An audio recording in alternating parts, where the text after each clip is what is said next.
দর্শক এখানে সব বন বিভাগের অফিসার বা বন বিভাগের লোকজন চলে আসছে। দর্শক এই কুমিরটা এখানে নেওয়ার জন্য, উদ্ধার করার জন্য চলে আসছে ওনারা। আসলে ওনারা এই কুমিরটাকে নেওয়ার জন্য চলে আসছে। দর্শক দেখুন উঠে নিয়ে যাবে। দর্শক দেখুন এখানে বন বিভাগের অফিসাররা চলে আসছে। দর্শক দেখুন, দর্শক এই যে কুমিরটা উঠে নিয়ে চলে যাচ্ছে। দর্শক দেখুন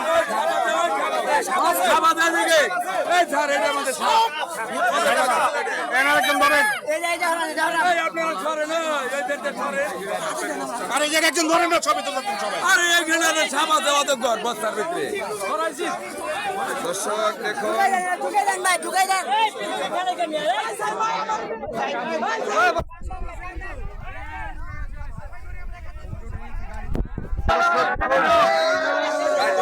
কুমিরটা। দর্শক হিউজ পরিমাণ একটি সংবাদ।